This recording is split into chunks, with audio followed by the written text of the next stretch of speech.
In Myanmar, Buddhist pagodas stand alongside mosques.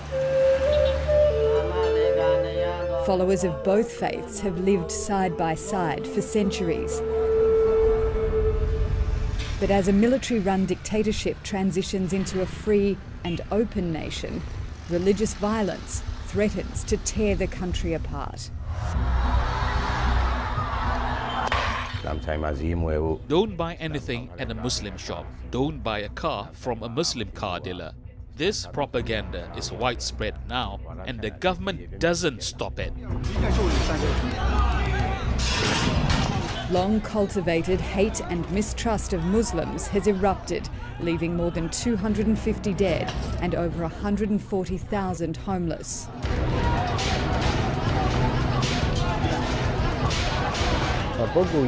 If you punch me or step on my head, I will put up with it. But if you kill the monk that I worship, I will not abide it. That is what is involved.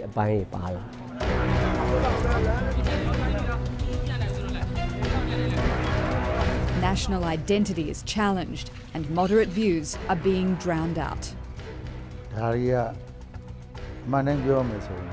Truthfully speaking, this is fundamentalism. They're a bit extreme in their religious thinking. These thoughts have been systematically conjured up by a third party. I'm Ella Callan. On this edition of 101 East, we investigate what's fueling Buddhist and Muslim conflict in Myanmar, a conspiracy to derail the country's democratic reforms, or a deep crisis of national identity.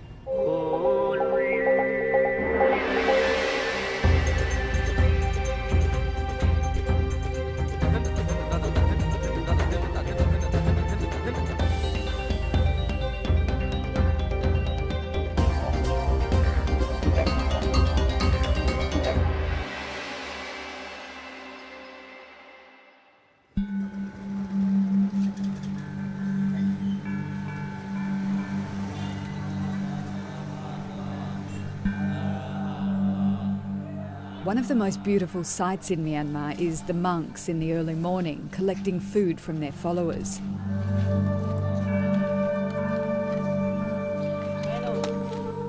It's a ritual that ties communities together in ways that can't be seen. By making an offering, people gain spiritual merit. And in giving merit, the monks' human needs are sustained. Each needs the other.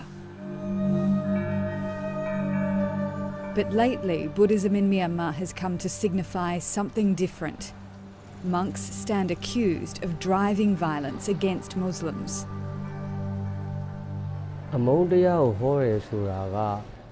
People who don't like what I have to say claim that I am preaching hate speech. I don't base my work on hate. The city of Mandalay is considered the heart of Buddhism in Myanmar and is home to the largest number of monasteries in the country. Wirathu is an abbot at the New Masayan Monastery and is also the public face of an ultra-nationalist movement known as 969. The movement's accused of spreading anti-Muslim sentiment and spawning violent clashes. They don't like the fact that I point out anyone who threatens our people and our religion. That's why they accuse me of spreading hate and label me a terrorist. Wirathu enjoys a revered status across the country. Today he's opening a Sunday school for Buddhist children.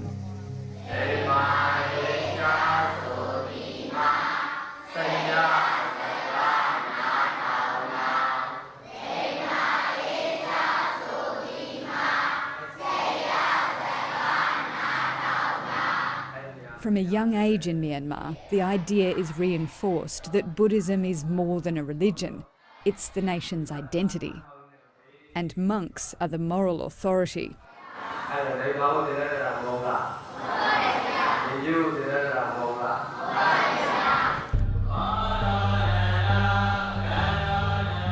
Buddhism is by far the majority religion in Myanmar.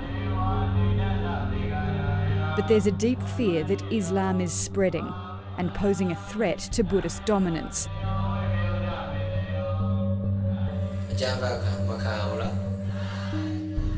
Something Burathu raises at his regular public sermons.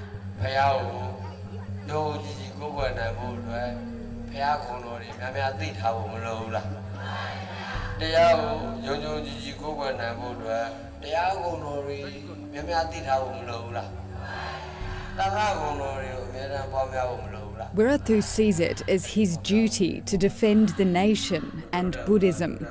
His sermons are recorded and widely circulated throughout the country. A small bomb went off at one of these events recently, and people are wary of our presence. We don't stay long.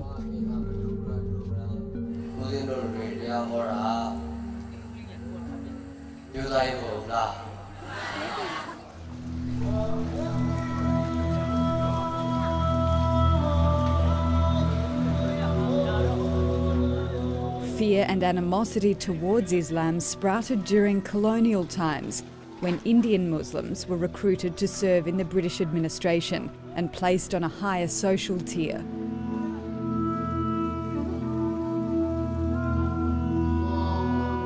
After independence in 1948, the country's leaders used Buddhism as a uniting cause.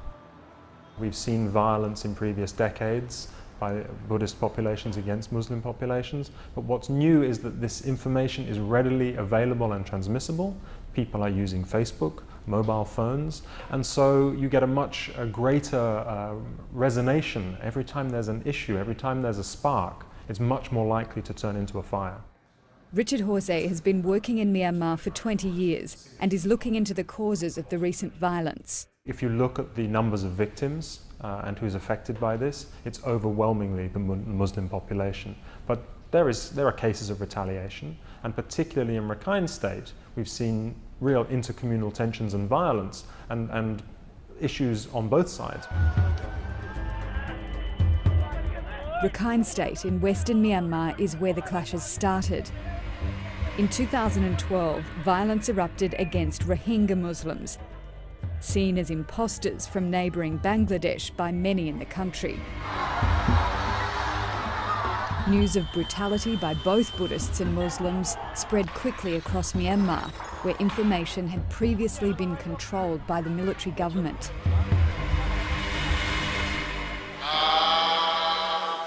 Burathu gave this sermon in Rakhine State in March this year.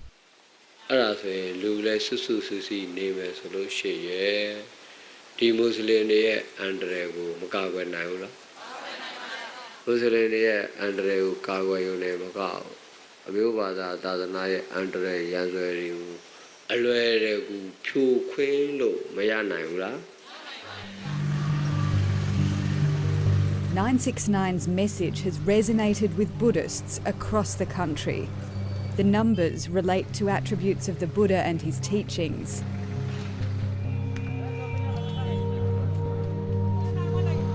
Muslims in Myanmar use the numbers 786 to identify halal businesses and food. It's a widely held conspiracy theory here that adding those numbers together to make 21 signals a Muslim plot to take over the country in the 21st century.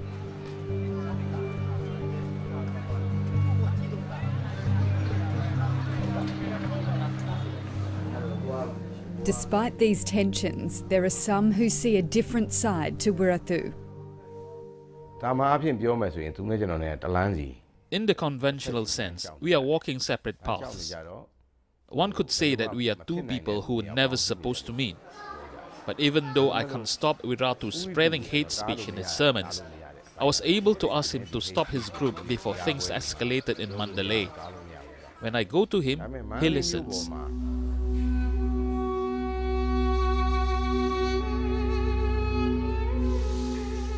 Mong Mong is a Muslim leader from Mandalay who worked with Burathu to calm tensions when they arose in their community. But it came at a great cost to him and his family.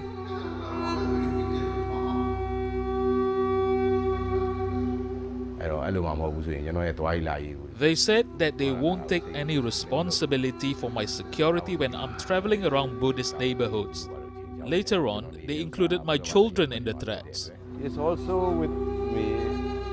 Mong Mong recently fled Myanmar to Malaysia, where he and his son are seeking asylum in a third country.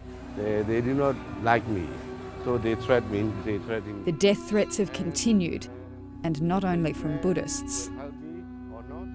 There are many monks who protected us. Some Muslim youth who are extreme in their thoughts do not like this. Because they don't like me, they don't accept me as a person of their religion. Their threats went as far as to say they would kill me. This is from the Muslim side. Their future is uncertain. Mong Mong's son waits for the day that Myanmar will be peaceful enough for them to return. I miss Myanmar. I miss my friends and the food, which you can't get here. I miss all these things. In Myanmar, they kill children, they kill people, Muslims. Even though Malaysia is a majority Muslim country, they feel like foreigners here. Ancestors from my mother's side are true Buddhists from Mandalay. They are true Mandalay locals. Ancestors from my father's sides originally came from India to Myanmar. We have a family history right back to 1880. Back in Mandalay, Wirathu is left to deal with community disputes on his own.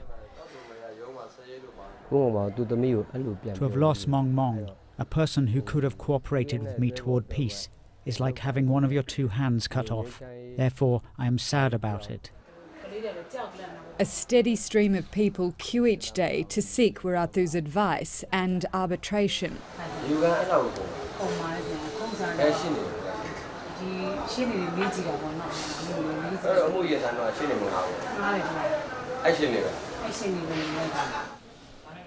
Some of these cases are turned into national campaigns. Wawa Mint suffered terrible domestic violence. Her husband was Muslim, and 969 has used her story to push for a law that restricts interfaith marriages. The reason I want to tell people about my life is to prevent other women from suffering like me. If they want to convert to Islam, it's not a problem. But if they don't, it is a problem. I would be very happy if a Buddhist is released from Islam and converts back after hearing my story. This is what I hope for. Wawa Mint doesn't appear to be fazed by the attention our interview is generating. 969 has made a feature-length documentary about her called Escape from the Tiger's Jaws. Spreading information is what the group does best. Our visit and interviews are instantly posted on Wirathu's Facebook page. This here? Back inside, I ask him about the effect his words have on 969's thousands of followers. He's been quoted comparing Muslims to African carp that devour their own, and sick dogs that deserve to be pitied but not liked.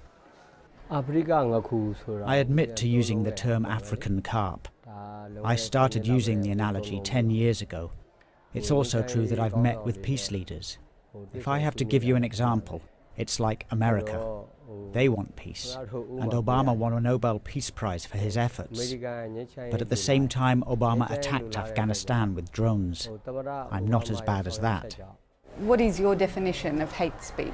You're accused of that a lot. We don't take part in violence or pick a fight. For example, if somebody keeps on bullying you and you have to put up with it 99 times, on the 100th time you will hit back. Some of that retaliation may have gone overboard. I see that. Wirathu has staunch support. When Time magazine described him as the face of Buddhist terror on the cover of its July issue, tens of thousands of people signed an online petition in protest. Today, monks are marching on the streets of Mandalay demanding an apology. Mistrust of the media runs very deep. You can see almost everyone here is filming us and everything that we do. The monks have warned us it's probably not safe for us to be here. It's not a threat, simply an acknowledgement that they're not really in control of what happens. Not that long ago, protests of any kind were banned in Myanmar, and Wirathu was one of hundreds of political prisoners locked away by the military government. Another conspiracy theory is that 969 is being used by anti-democratic forces to stir up conflict and return control of the country to the military.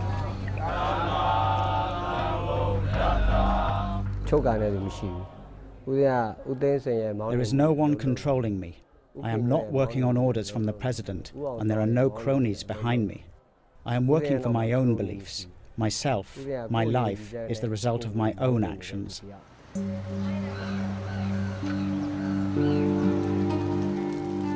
New liberties seem to be dividing the country more than uniting it. The Muslim community in Myanmar is one of the least radicalized anywhere in the world. And so there is a risk that the prophecy becomes self-fulfilling, that through this hate speech and extremism and the violence, that some in the Muslim community are provoked to retaliate or respond, and it creates a situation which really is ripe for radicalization of the youth. In central Myanmar, I visit the scarred town of Meghtila. It once had a thriving and successful Muslim population. Today, red flags mark the spot where their homes and businesses once stood. Buddhist homes were destroyed too.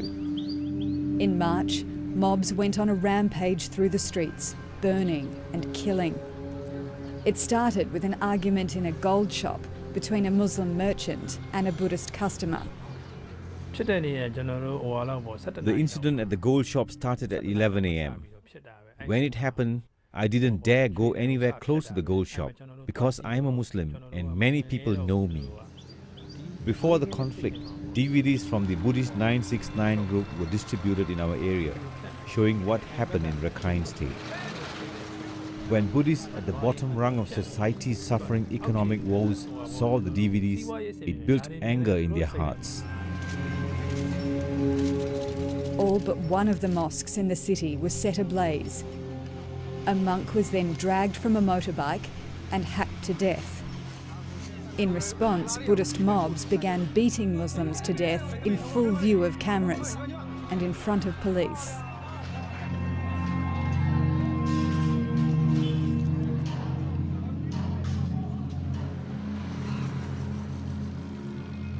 A lot was destroyed. The mosque and part of my house was destroyed. As for my job, 5 days after the violence, I received a memo that I was fired. So I had to go home and tell my wife that I retired. Most Muslims are too afraid to speak on camera as they're watched by police. But we meet one man, also called Mong Mong, who's willing to talk. We found him cleaning a burnt-out mosque where Muslims had been banned from praying. All these things happen according to God's will. I'm not angry at the people who did this to me. When we die, we don't get to keep our possessions and can't take anything with us. Meghtila is still tense. We spend several hours being detained and questioned by police, even though we have permission to film here. I asked to speak with authorities about plans for the town's recovery, but our access is denied.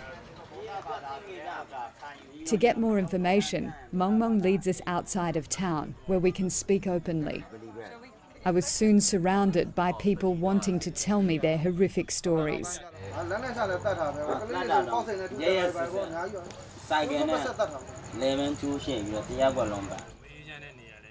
Mong Mong's family was sheltered by Buddhist friends during the worst days of the conflict. He doesn't hold any grudges. We do not have hatred or anger towards Buddhists, but on their side, they still fear us. For us, we have to start all over again, our business and our lives. I believe mutual understanding is the main way to build trust again. First, my father was Buddhist, but when he married my mother, he converted to Islam. The whole family became Muslim.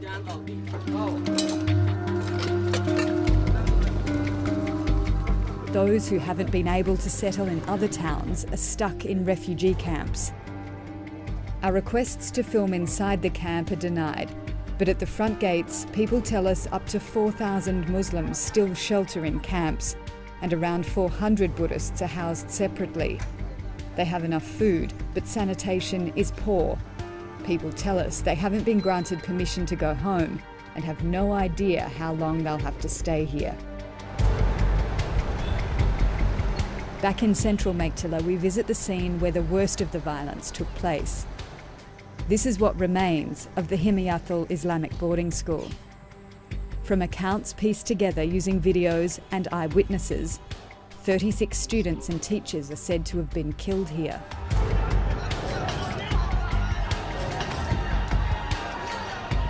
As the attack unfolded, monks are seen among the men with sticks and swords. Police are standing by. Bones have been left to decay, suggesting the dead have not been given a proper burial, or even removed by the authorities. 7 men were sentenced to between 3 and 15 years in prison in connection with this massacre. A Muslim man was sentenced to life in prison for the death of a monk. 70 people are still under investigation. Everybody I've spoken to in Meiktila, Buddhist, Muslim, police, all claim that outsiders came here and did this. They can't provide any evidence of that, despite all the video cameras that were here that day about who these people might even be or who they're controlled by. The conspiracy theories go some way towards explaining the inexplicable. What they don't do is force anyone to challenge any of the prejudices that allowed this to happen in the first place. Moderate voices are hard to find. Even the most senior monks shy away from speaking about how the image of peaceful Buddhism has been tarnished. We've come north to the border of mountainous Shan State to meet Abbot Sept Nita. Truthfully speaking, this is fundamentalism. They're a bit extreme in their religious thinking. Hatred towards Muslims has been planted in the minds of Buddhists generation after generation. Before I went through a transformation, I also hated Muslims. That's what I personally went through. Sept Nita went to Meiktila after the violence to help calm tensions and reunite families who had been separated. But even he is reluctant to be drawn on whether the teachings of 969 go against basic Buddhist beliefs. Much more learned and influential monks than I have been silent on this issue. The government and authorities have been silent about it. Aung San Suu Kyi also is in a situation where she has to be silent about it. I also have to be silent about this. Why aren't you and other more moderate monks speaking out against this kind of hate speech? It's too early to talk about this in Myanmar. The changes in the media have occurred very recently. We were raised on word of mouth and rumors. Even in this age and time, these habits have not changed. People still need to change themselves too. If Myanmar can't rely on its religious leaders, its politicians, or even its most famous Nobel Prize winner Aung San Suu Kyi to speak out, it's hard to see how attitudes in the country will be tempered anytime soon. Sept Nita's monastery is home to 73 monks.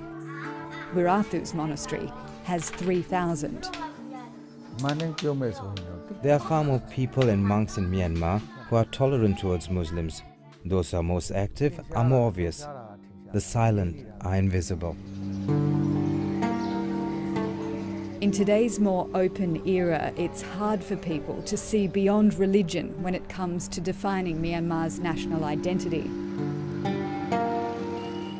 But the similarities are actually greater than the differences.